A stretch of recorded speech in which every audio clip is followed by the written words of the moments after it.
के जो 7 नियम है, कार्तिक के महीने के जो 7 नियम बताए गए हैं, कम से कम हम 7 नियम में से एक नियम ऐसा पकड़ें जिससे हमारा जीवन सार्थक हो जाए।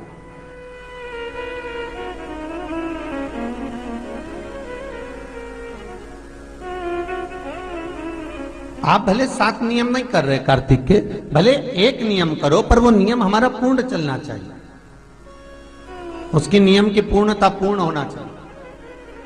आपको कहा था कार्तिक के 7 नियम हैं, उसमें पहला दीपदान, दूसरा तुलसी पूजन, तीसरा भूमि पर शयन, चौथा शरीर पर तेल नहीं लगाना, पांचवा सुंदर दलहन की चीजों का त्याग करना, और छठा ब्रह्मचार्य व्रत का पालन करना, और 7वां अपने जीवन में कार्तिक के महीने में चाहे वाणी का संयम हो, चाहे भोजन का संयम हो, चाहे शब्दों का संयम हो, चाहे दृष्टि का संयम हो, चाहे इंद्रियों का संयम हो, वो संयम रखें।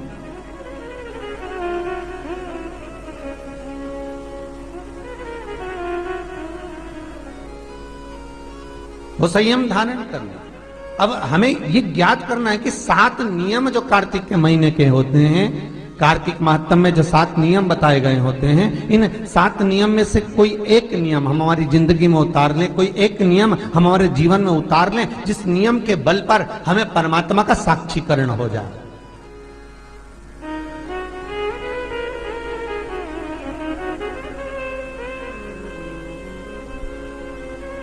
कोई एक नियम। अगर आप दीप दान कर रहे हो कार्तिक के महीने में, प्रतिदिन आपने 1 महीना तक दीप दान करा महाराज, तो ये भी आपका एक नियम है। 1 महीने तक आपने जो तुलसी में जल चढ़ाया, ये भी आपका नियम है। आपने अगर वाणी पर संयम रखा है, ये भी आपका नियम। महाराज एक बहुत सुंदर बात कार्तिक के माध्यम से लीजिएगा अपने जीवन में उतारने के लिए। कार्तिक के महीने का 7वां नियम याद रखना, संयम।